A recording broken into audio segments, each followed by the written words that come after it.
दुष्काळ. दुष्काळाच्या समस्येला सामोरं जाताना काही बाबींची काळजी घेणं आवश्यक आहे. पावसाचं पाणी छतावरून वाया न घालवता साठवायची सवय करा.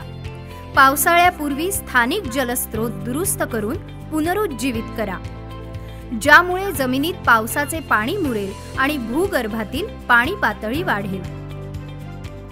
दुष्काळाचा सामना करण्यासाठी करावयाच्या उपाययोजना. शेतीविषयक काही बाबींची काळजी. दुष्काळाला तोंड देतील, कमी पाणी लागेल अशा पिकांची निवड करा. मातीचा ओलसरपणा टिकून राहण्यासाठी या प्रकारच्या गवत झुडपांची निवड करा. पिकांना पाणी देण्यासाठी तुषार सिंचन व ठिबक सिंचनाचा वापर करा. पिकांसाठी आपत्कालीन तसंच पूरक आराखडा तयार करणे व त्याचा अवलंब करा.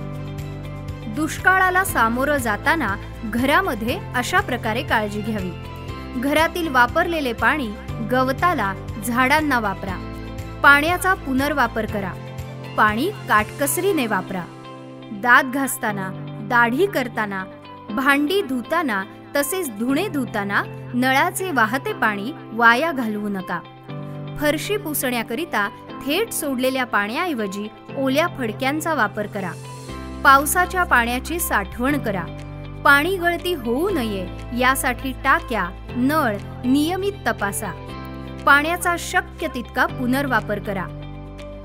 तुमची खाजगी विहीर असली तरीही पाणी वापरावरचे राज्याचे तसंच स्थानिक पातळीवरचे सर्व निर्बंध पाळा. दुष्काळामुळे भूगर्भातल्या पाण्याची पातळीही कमी होते. झाडे, जंगले कापू नका. पाण्याची कुंड, विहिरी, तलाव अशा नैसर्गिक जलस्रोतांची नासधूस करू नका. दुष्काळ निवारण व आपत्ती व्यवस्थापन याबाबत शासनाच्या विविध उपक्रमांमध्ये सहभागी व्हा.